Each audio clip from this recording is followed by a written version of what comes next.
Nga artikulli Break the Asian Machine Age, botuar më 3 janar 2026 nga John Waters dhe Ross Calvin, paraqet një analizë të drejtë për drejtë mbi mënyrën se si regjimet autoritare përdorin teknologjinë jo vetëm për shërbimet publike, por për kontroll shoqëror. Autorët e lidhin këtë model me doktrinën e artikuluar në librin Unrestricted Warfare të vitit 1999, ku 2 oficerë të lartë të ushtrisë shqirimtare popullore të Kinës përshkruajnë luftën moderne si një proces pa kufi mes fush betejës dhe jetës civile. Sipas kësaj doktrine, shteti nuk ka nevojë të përballet drejt për drejt me kundërshtarin, por mund ta godasë atë përmes monedhës, institucioneve, informacionit, psikologjisë kolektive dhe destabilizimit social. Kjo luftë zhvillohet njëkohësisht në fusha financiare, ligjore, digjitale dhe psikologjike.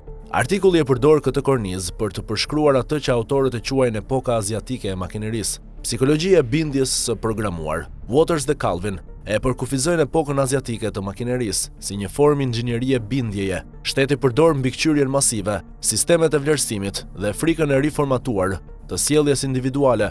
Qytetari nuk trajtohet si subjekt politik, por si një profil të dhënash që monitorohet, vlerësohet dhe korrigjohet. Ky model e shëndërron mendimin, lëvizjen dhe vendimmarrjen në të dhëna të lexueshme nga algoritmet. Qëllimi nuk është ndëshkimi i vazhdueshëm, por parandalimi i devijimit. Qytetari përshtat sjelljen për të shmangur penalizimin, vetë censura, zëvendjen e dhunës së hapur. Smart City si arkitekturë kontrolli. Në analizën e tyre autorët ndalen te modeli ashtu quajtur Smart City. Ata e përshkruajnë jo si një projekt urban apo teknologji neutrale, por si arkitekturë pushteti. Në Kinë, këto sisteme integrojnë të dhëna publike dhe private. Mbi 70 milion kamera monitorojnë fytyrën, zërin dhe lëvizjen. Kodet QR, aplikacionet e besnikërisë dhe sistemet e vlerësimit matin konformitetin ideologjik. Aplikacionet shëndetësore përdoren për qëllime politike. Ky sistem krijon një mekanizëm disiplinimi që shtyn në kosh përthimet sociale. Autorët përmendin akuza administrative si shkaktim konfliktesh, përhapje thashethemesh apo rrezikim sigurie, të cilat sjellin humbje pune,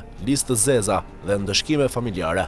Sistemi funksionon përmes frikës së vazhdueshme dhe ruajtjes së imazhit publik. Eksporti i modelit përtej Kinës. Artikulli argumenton se ky model nuk mbetet brenda kufive të Kinës. Partia Komuniste Kineze eksporton teknologji survejimi, standarde digjitale dhe ligje kibernetike në mbi 70 shtete. Platformat e sigurisë urbane, rrjetet e telekomunikacionit dhe kontratat infrastrukturore përfshin shpesh akses në të dhëna dhe varësi afatgjata. Autorët theksojnë se Kina paraqitet si partnere e jugut global dhe jo si fuqi koloniale klasike. Ajo depërton përmes tregtisë, kulturës dhe diplomacisë teknike. Kritikët e tij tekohen si sinofob. Standardet teknologjike kineze ndikojnë organet rregullatore ndërkombëtare. Sisteme si Beidou shërbejnë njëkohësisht si logjistikë civile, mbikëqyrje dhe mbështetje ushtarake. Emigrantët, korporatat dhe autocensura. Një pjesë tjetër e analizës lidhet në mënyrën se si ky model projektohet përmes diasporës dhe korporatave perëndimore.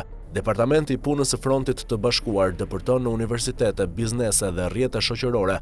Shteti monitoron studentët dhe emigrantët përmes ambasadave dhe organizatave formale. Familjet në Kinë përballen me ndëshkime për aktivitetet jashtë vendit. Korporatat perëndimore sipas autorëve përshtatin produkte dhe përmbajtje për të ruajtur aksesin në tregun kinez.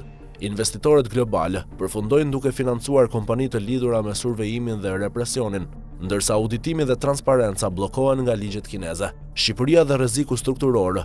Duke u nisur nga kjo analizë, lind pyetja se si modelet e përshkruara reflektohen në projektet si Smart City në Shqipëri.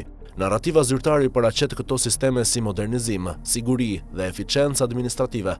Në praktik ato ndërtojnë një infrastrukturë të centralizuar, mbledhjeje dhe përpunimit të dhënave. Shqipëria nuk ka ende një kuadër të plotë ligjor për inteligjencën artificiale. Kontrolli parlamentar mbi teknologjitë e survejimit mbetet i kufizuar. Institucionet që administrojnë këto sisteme i përgjigjen drejt për drejt ekzekutivit. Qytetari nuk ka transparencë mbi përdorimin e të dhënave të tij dhe nuk ka mekanizma efektive ankese. Në këtë kontekst, rreziku nuk lidhet me teknologjinë në vetvete, por me mënyrën se si ajo integrohet në një shtet me institucione të dobta dhe historia abuzimi me pushtetin. Siç paralajmëron artikulli, teknologjia pa llogaridhënie shndërrohet në instrument disiplinimi. Break the Asian Machine Age e trajton epokën e makinerisë si një konflikt real mbi mënyrën se si pushteti e sheh individin.